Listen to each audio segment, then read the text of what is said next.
From the gritty beginnings of the Golden Era Right to the throne area. The life lead in the world today. Look at this. He got him. Unbelievable. to the electrifying energy of the Attitude Era, Part of the Red Sea. The starter. Or is he? Yes. The Undertaker. and now the bold and innovative Renaissance era under Triple H's command. Guess what, Rhea? Daddy's back. Finished the story. Every period has shaped the WWE landscape in different ways. But what makes each era stand out? What defines them? Today, we're breaking it all down. Every WWE era and its Capital Wrestling Corporation, 1953 to 1963. The Capital Wrestling Corporation was established in January 1953 by Jess McMahon, the grandfather of Vince McMahon, and Toots Mondt. This entity would eventually evolve into what we now know as World Wrestling Entertainment. The CWC is crucial in the history of professional wrestling as it laid the groundwork for the modern wrestling industry. Jess McMahon and his partner Toots Mondt founded the Capital Wrestling Corporation as a professional wrestling promotion primarily based in the northeastern United States. The CWC quickly became a dominant force in the region due to its savvy business practices, which included controlling a significant portion of the National Wrestling Alliance's television programming. By 1953, CWC began hosting regular wrestling shows under its banner, establishing itself as a major player in the wrestling world. The partnerships with Toots Mondt was particularly crucial. Mondt was a pioneer in professional wrestling, having introduced the slam bang Western style wrestling, a more action-oriented and theatrical form of wrestling that captivated audiences. This style became a hallmark of CWC shows, differentiating them from other promotions. During the mid-1950s, CWC solidified its position by becoming the most prominent member of the NWA. Their influence was so extensive that by 1956, they controlled 70% of the NWA's booking power, particularly in the northeastern U.S. This dominance allowed the CWC to command prime television slots, further boosting their popularity. Jess's son, Vincent J. McMahon, became increasingly involved in the company. Vince Sr. recognized the importance of television in expanding the company's reach and worked tirelessly to secure deals with local TV stations, significantly increasing the visibility of their wrestling shows. The CWC's affiliation with the NWA began to strain in the early 1960s. Disagreement over talent sharing and the direction of the business led to a pivotal moment in 1963. Worldwide Wrestling Federation, 1963 to 1980. The WWWF was officially formed on April 1st, 1963, when Vince Sr., Toots Mondt, Willie Gilzenberg, and the CWC officially withdrew from the NWA and rebranded themselves. The decision to leave the NWA was largely driven by disagreements over Buddy Rogers' booking, who had lost the NWA World Heavyweight Championship to Lou Thesz. Vince McMahon Sr. and Mondt disagreed with Thesz's traditional wrestling style and wanted to build their promotion around Rogers as a more charismatic and entertainment-focused champion. As a result, they declared Rogers the inaugural WWWF World Heavyweight Champion, a title he retained despite losing the NWA title. This marked the end of the CWC as it transitioned into a new era, laying the foundation for the global empire that WWE would become.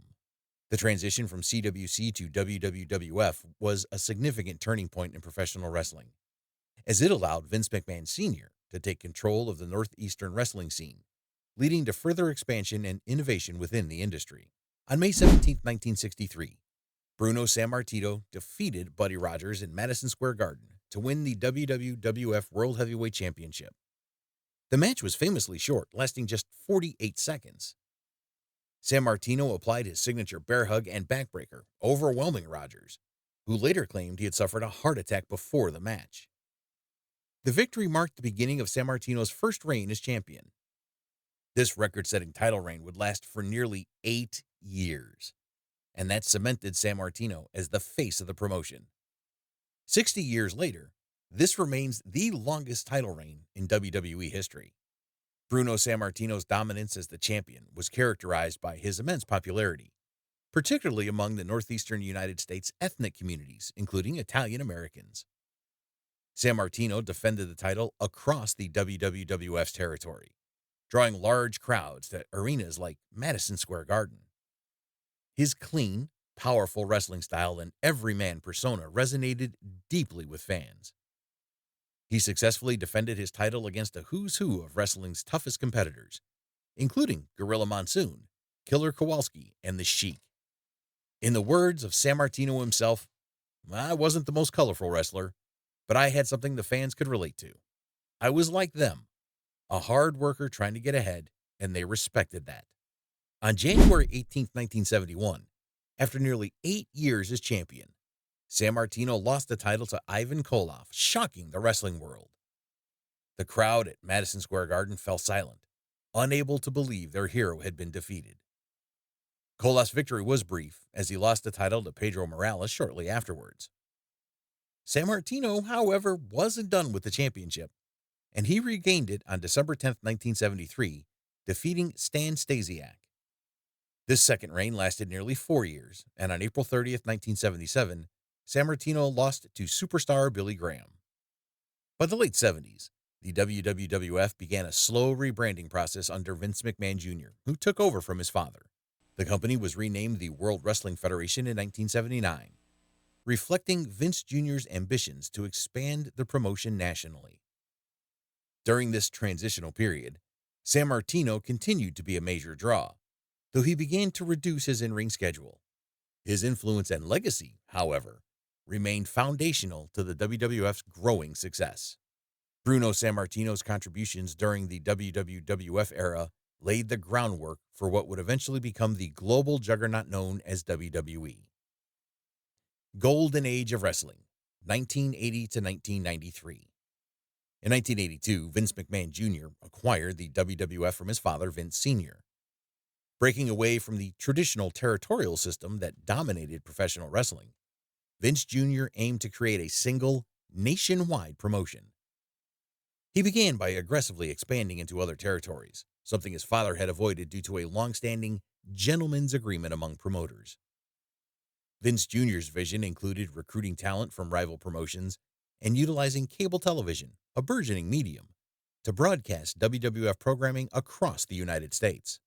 Rocky III. The Hulkster became the face of WWF, embodying the larger-than-life persona that McMahon believed would attract a broad audience. Hogan's impact was immediate.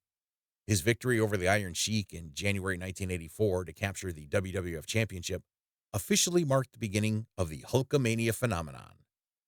Hogan's "say your prayers and take your vitamins" catchphrase resonated with the American public, particularly young fans, and he quickly became a cultural icon. In 1985, Vince launched WrestleMania, which would become the flagship of WWF's pay-per-view. The first WrestleMania, held on March 31st, 1985 at Madison Square Garden, featured celebrities such as Mr. T, Muhammad Ali, and Cyndi Lauper. Success. Fortunately for him and the company, WrestleMania was a massive success, solidifying the WWF's place as the premier wrestling promotion. Following the success of WrestleMania, WWF continued to grow rapidly. The promotion's strategy of using pay-per-view events to draw revenue proved highly successful, creating other major events like Survivor Series, Royal Rumble, and SummerSlam. Each event further established WWF's dominance in the wrestling industry.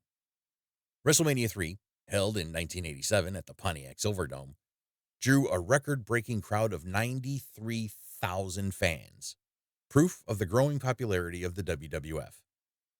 The main event featured Hulk Hogan defending his title against Andre the Giant in a match that has since become legendary, particularly for Hogan's body slam of the 520-pound Andre. As the 90s approached, the WWF began to face challenges that would eventually mark the end of the Golden Age. The wrestling boom of the 80s began to wane, and new competitors, particularly Ted Turner's WCW, emerged. The steroid scandal of the early 90s also damaged the WWF's reputation and led to significant legal troubles for Vince McMahon. Despite these challenges, WWF continued to produce successful events and remained the industry leader. However, the era of straightforward, larger-than-life characters like Hulk Hogan began to give way to more complex storylines and a new generation of stars, signaling the end of the Golden Age. The Golden Era is remembered for its influence on professional wrestling, its impact on pop culture, and the mainstream acceptance of wrestling as a form of entertainment. New Generation, 1993 to 1997. The New Generation was born out of necessity following the 1994 steroid trial, where Vince McMahon was absolved of charges related to the distribution of steroids. However, this legal battle had already tarnished WWF's reputation, leading McMahon to rebrand the company by moving away from the massive, muscular physiques that had previously dominated the roster. According to McMahon, in the end, the good guys always win. But the damage had been done, and the company needed to pivot towards a new direction. With Hulk Hogan's departure to WCW in 1993, Vince began promoting Bret Hart and Shawn Michaels as the company's faces. Championship at WrestleMania 10 in 1994, where he famously defeated Yokozuna. Shawn Michaels also rose to prominence during this time, culminating in his victory at WrestleMania 12 in 1996, where he defeated Bret Hart in a critically acclaimed 60-minute Iron Man match to capture the WWE title. The New Generation was characterized by a shift in storytelling, with more that defined the 80s.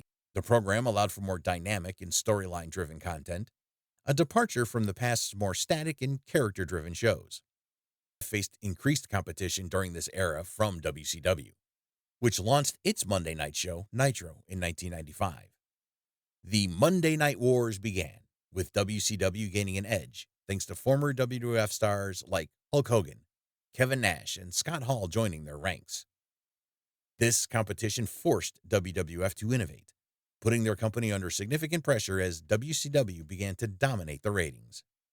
The New Generation laid the groundwork for what would later become the Attitude Era, as it introduced edgier content and more complex characters. However, it remained firmly rooted in the sports-centric presentation of professional wrestling. Bret Hart and Shawn Michaels, often credited with carrying the company through this challenging period, and their matches are still celebrated for their technical identity in the wake of scandal and competition set the stage for future success. Attitude Era, 1997 to 2002. The Attitude Era began in late 1997, around the time of the Montreal Screwjob at Survivor Series in November. This event marked a dramatic shift in WWE's approach, introducing more adult-oriented content, including increased violence, profanity, and sexual themes. Vince McMahon's transition from a commentator to the evil Mr. McMahon character following the Screwjob played a pivotal role in the era's direction. The new WWF Attitude branding began to appear shortly afterward, symbolizing this change. The feud between Steve Austin and McMahon became one of the most influential storylines of all time and was central to the Attitude Era. The rivalry epitomized the rebellion against authority, with Austin's anti-hero persona clashing with McMahon's tyrannical boss character. This storyline helped WWE to surpass its competition, WCW, in the Monday Night Wars. As McMahon stated, "The chemistry we had was magic, and we knew it." Austin himself has reflected on their on-screen rivalry, noting that the perfect storm captured the fans' imagination. The era also saw the rise of other major stars, including The Rock, who would become one of the biggest names in entertainment. Triple H, Mick Foley, and The Undertaker also played important roles, contributing to diverse and dynamic roster that defined the era. WWE capitalized on this star power to create compelling television, which often pushed the boundaries of what was acceptable on mainstream TV back then. The Attitude Era brought WWE to new heights of popularity, leading to record-breaking television ratings and pay-per-view buys. The edgier content attracted a broader audience, particularly young adults, and established WWE as a cultural phenomenon. This period also laid the groundwork for the company's future, influencing its storytelling and character development long after the era. The Attitude Era remains a defining chapter in WWE's history, remembered for its boldness and the unforgettable moments it produced. Ruthless Aggression Era, 2002 to 2008. The Ruthless Aggression Era, from 2002 to 2008, marked a pivotal transition period following the wildly successful Attitude Era. After the purchase of WCW and the end of the Monday Night Wars, WWE faced the challenge of maintaining its dominance in the wrestling world. This era is defined by Vince McMahon's desire to create new megastars, leading to the emergence of talents like John Cena, Batista, Brock Lesnar, and Randy Orton, all of whom would define WWE's future. Vince McMahon famously introduced the term ruthless aggression in a speech on Raw in June 2002.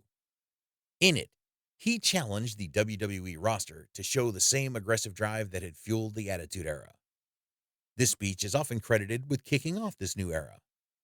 3 days later, on SmackDown, a young John Cena answered Kurt Angle's. A crucial development in this era was the introduction of the WWE brand split in 2002.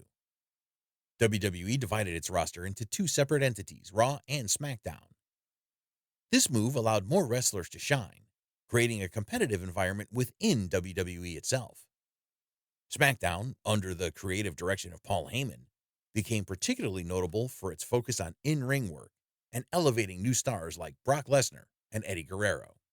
John Cena quickly became one of the most significant figures in WWE history. His Doctor of Thugonomics persona resonated with fans, and he would eventually capture his first WWE. Brock Lesnar debuted in 2002 and was immediately positioned as a dominant force. Within months, he won the King of the Ring and the WWE Championship, becoming the youngest WWE champion in history at that time. Batista and Randy Orton also rose to prominence as members of the Evolution stable, led by Triple H. Batista, known for his size and power, became a top star, culminating in his World Heavyweight Championship win at WrestleMania 21. Randy Orton, meanwhile, became the youngest world champion in 2004. The Evolution faction, comprising Triple H, Ric Flair, Batista, and Randy Orton, was central to Raw's storylines from 2003 to 2005. It was crucial in developing Batista and Orton into main event stars. Eddie Guerrero's journey culminated in his emotional WWE title win at No Way Out in 2004, defeating Brock Lesnar. His victory was a testament to the era's focus on elevating diverse talents and providing deeply personal storylines. JBL reinvented himself as a wealthy, arrogant heel and became SmackDown's top champion. Feuds with top stars like Eddie Guerrero and John Cena marked his lengthy title reign from 2004 to 2005.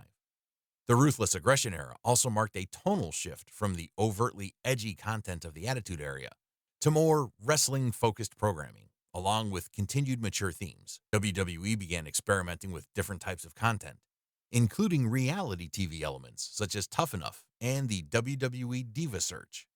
The Ruthless Aggression Era laid the groundwork for WWE's future, producing stars who would carry the company for the next decade. The brand split allowed for the cultivation of new talent, and the era's focus on in-ring ability and athleticism shifted WWE's style, catering to a new generation of fans. As Triple H later reflected, this era was about finding the next big stars to carry WWE into the future. Cena, Orton, Batista, and Lesnar each became multi-time world champions, and their success stories began during this transformative period in the company's history. PG Era, 2008 to 2011. The WWE's PG era, spanning from 2008 to 2011, marked an important transition in the company's history, as it shifted from the edgier content of previous years to a more family-friendly product. This change was largely driven by external pressures, such as the aftermath of the Chris Benoit tragedy and the ensuing scrutiny of WWE's practices, particularly regarding steroids and the depiction of violence on television. Vince McMahon decided to pivot the WWE towards a softer, more advertisement-friendly direction, toning down the language, reducing the focus on highly muscular physiques, and moving away from the explicit content that had defined the Attitude and Ruthless Aggression eras. John Cena became the central figure of the PG era, embodying the heroic, clean-cut image that WWE wanted to promote. His character was designed to appeal to a younger audience, which resulted in a significant boost in merchandise sales. Cena's role as the face of WWE was critical during this period, and despite the softer tone of the era, he remained a dominant figure in the company. The PG era also saw the emergence of several future stars who would shape WWE's future. Notable names include CM Punk, Sheamus, and Drew McIntyre. These wrestlers brought a fresh dynamic to WWE, even as the company maintained a more restrained product. The early PG era did not prioritize women's wrestling, treating it as more of a sideshow. However, as the era progressed, wrestlers like AJ Lee and Paige began to gain prominence, setting the stage for the later Divas Revolution and a renewed focus on women's wrestling. Despite the toned-down content, moments still stood out during the PG era. Additionally, Cena's feuds with stars like The Rock and Punk produced some of the most memorable matches of the era. The PG era faced its share of criticism, particularly from older fans who felt alienated by the more sanitized product. WWE's ratings experienced a noticeable decline compared to the heights of the Attitude Era, leading some to argue that the company had lost touch with its core audience. Nonetheless, the PG approach succeeded in attracting a new generation of younger viewers, reflected in merchandise sales and overall brand expansion. Reality Era, 2011 to 2016. The reality era in WWE marked a significant shift in the company's storytelling approach and business strategies. The reality era was triggered by CM Punk's famous pipe bomb promo in June 2011. CM Punk's pipe bomb was a rare instance of edgy content breaking through the PG veneer, earning widespread acclaim and shaking up WWE's landscape. Punk aired his grievances with WWE management during this seemingly unscripted speech, blurring the lines between fiction and reality. This promo resonated with fans, highlighting their growing discontent with WWE's product. It led to Punk's surge in popularity, and a month later, he became the WWE champion. As wrestling journalist Dave Meltzer described it, Punk's promo was a moment that changed everything in WWE by making real-life backstage issues part of the on-screen narrative. Fan-driven success. Despite initially being pushed as a mid-carder, Bryan's immense popularity with fans, particularly through the Yes movement, forced WWE to place him in the main event of WrestleMania 30 in 2014. The reality era was the growth of WWE's developmental territory, NXT, into a respected brand on its own right. Under the guidance of Triple H, NXT began to showcase independent wrestling stars and younger talents, bringing a different style and energy that contrasted with the main roster. The rise of stars like Seth Rollins, Dean Ambrose, and Roman Reigns, who debuted as The Shield in late 2012, highlighted the new generation of wrestlers who would define this era. Moreover, the launch of the WWE Network in 2014 revolutionized how WWE delivered content.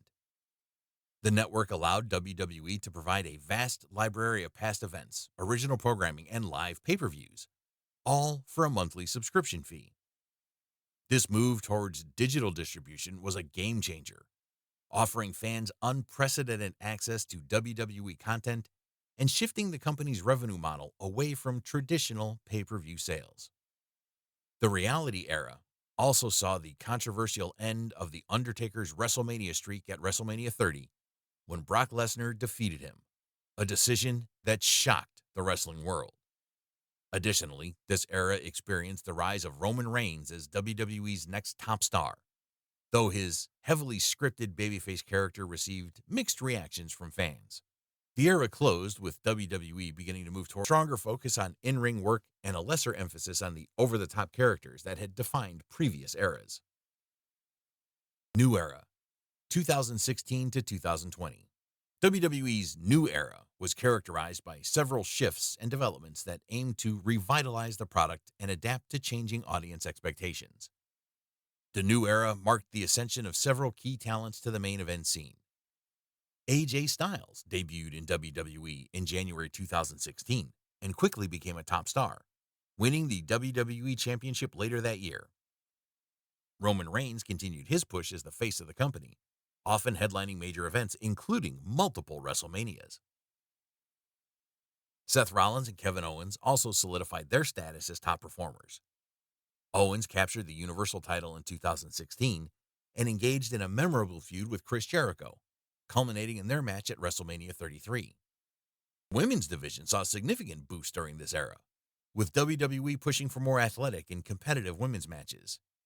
The term diva was officially retired, and the women's revolution transformed into the women's evolution.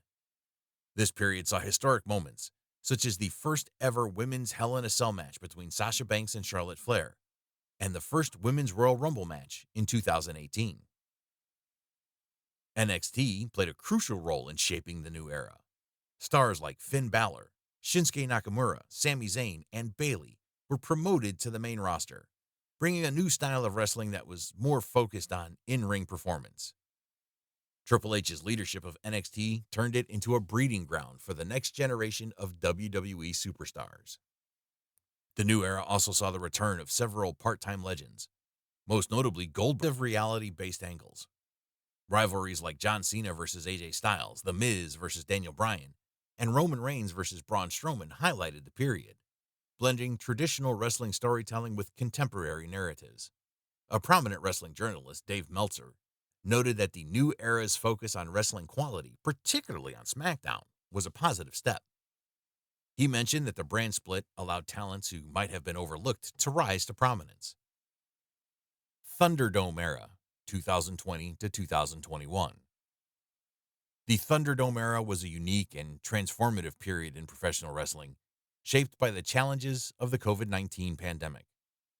With live crowds unable to attend events, WWE created the Thunderdome to simulate the live event atmosphere and continue producing shows.